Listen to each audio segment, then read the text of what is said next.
On Friday, July 26, 1996, the offices of Rocket Pictures, a producer-distributor of motion pictures and television programs, received a phone call. A male voice, identifying himself only as Victor, claimed to be in possession of a videotaped interview with an extraterrestrial being. Tom Coleman, president of Rocket Pictures, was intrigued enough to take the call. I, of course, thought this was some hoax. In fact, I thought it might have even been my brother at one point. But as we spoke, this was someone who seemed to be very serious. We went back and forth on this, and I basically decided that, you know, this is a little bit too weird for me. Thank you and goodbye. As I hung up, I had a very strange feeling that maybe, just maybe, there was something here. He said he had a tape of a space alien, an ET, that was being held in a military installation in Nevada. I'm not sure as a prisoner or a guest. And he had this on tape. As we've already heard from Sean Morton and others, this is not the first time allegations have surfaced that the U.S. government is playing host to extraterrestrial biological entities, or EBEs. The first and most famous alleged contact was the Roswell flying saucer crash of 1947. This is the incident from which the alien autopsy footage supposedly originated. But there have been persistent rumors that not all of the aliens retrieved from the Roswell crash were dead. The final fate of the survivors, if any, is unknown. 2 years later, however, in 1949, another alien is reported to have survived a saucer crash, and this being, known as EBE-1, was taken into custody and kept at a safe house. EBE-1 supposedly suffered from chronic health problems, which the doctors of the time were helpless to treat. According to a controversial, possibly fraudulent briefing document dating from the Jimmy Carter administration, EBE-1 was interviewed by means of pictographs, from which it was learned that he came from the Zeta Reticuli star system. Can we eliminate one or more of these categories from discussion? The laborious process of developing a set of symbols that could be used and understood by both human and alien amounted to the creation of a new language. If such an effort was made, it represents the greatest achievement in linguistics since the deciphering of the Rosetta Stone.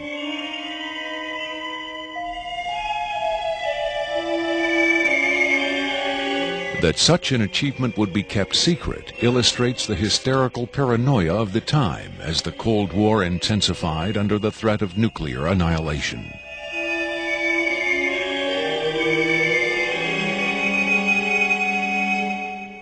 The so-called Carter-Aquarius briefing document states that EBE-1 died of unknown causes on June 18, 1952.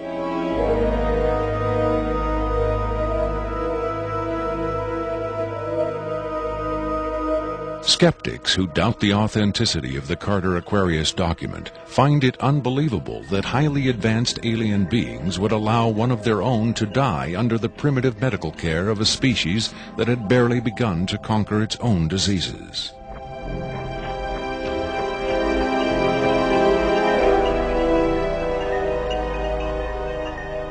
But as we will hear, there are those who claim that to the aliens, death is not a final end to be feared, but a mere transition. It was in the late 40s and early 50s that the U.S. government's policy toward UFOs was formulated. Publicly, there was Project Blue Book, which made a great show of gathering data on all the major UFO sightings, finally declaring them all to be hoaxes, mass hysteria, or swamp gas. But secretly, there may have been another policy at work.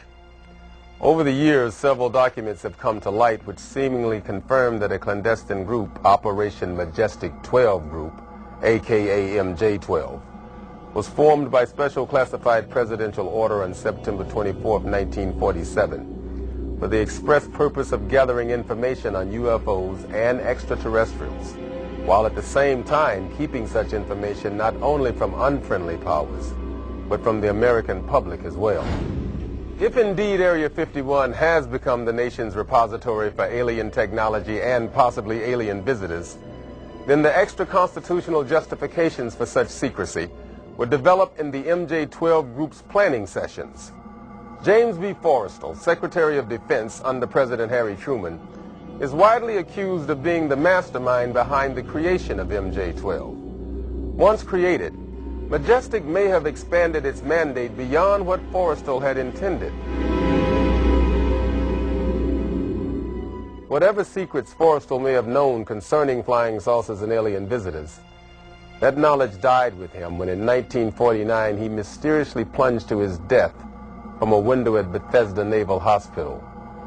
Though he was being treated for depression, many UFO researchers doubt that his death was a suicide and point to the sinister workings of the possibly mythical MJ-12, which in their hypothesis may have been protecting its secrecy from a man who had come to believe the people had a right to know. As late as 1989, according to Bob Lazar, the identification badges at Area 51 read MADGE for Majestic. In December 1994, a document purporting to be the Majestic 12 Group Special Operations Manual was leaked to a noted UFO researcher.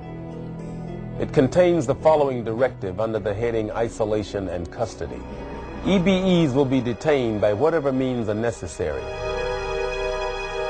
and removed to a secure location as soon as possible. There follows this disturbing amplification. Although it is preferable to maintain the physical well-being of any entity, the loss of EBE life is considered acceptable if conditions or delays to preserve that life in any way compromise the security of the operations. From the beginning of the UFO age, it seems, secrecy was always the government's prime directive. In 1988, another anonymous government source, codenamed Falcon, claimed that a second extraterrestrial biological entity, EBE-2, voluntarily became a guest of our government, allowing himself to be examined and interviewed. In this scenario, Area 51 became, for a time at least, a sort of extraterrestrial embassy, the setting for mankind's first attempt at diplomacy with beings from another world. Different sources disagree as to how communication was established.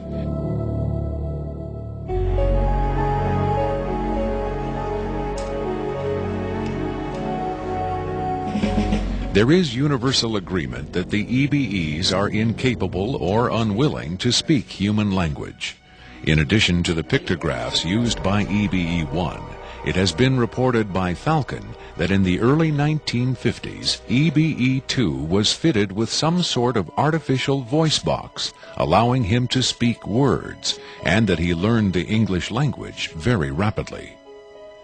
Other sources doubt this story, however. By our kind, do you mean we Americans? What has been reported most persistently is that the aliens communicate via thought projection, or telepathy. They would have been tortured, made to give up their secrets. This is a question in this friendly manner. We cannot be forced to communicate. Has it been tried? Not by us. We speak to who's ever willing to listen. The idea of telepathic communication with alien beings carries with it the same doubts and controversy attached to telepathy itself. Do the practitioners of this ancient art really have the ability to read minds? Or are they crafty charlatans who simply tell the listener what he or she wants to hear? If the cynics are right, then the self-proclaimed telepaths recruited by the government in the 1950s were playing an astoundingly daring hoax by claiming to speak for the mute visitors from the stars. Defenders of telepathy call this notion preposterous and point to the long history of government-funded research into mind reading as proof that their science has merit. In the last 4 decades, there have been persistent, often contradictory rumors and even eyewitness accounts of other alien visitors meeting secretly with military or government officials. But what about today? The Tester Corporation has recently come out with a model kit of Gray, the extraterrestrial life form, and a scale model of the so-called sport model, the UFO Bob Lazar says he studied at Area 51. This UFO kit has quickly become one of the most successful model kits in the history of the company.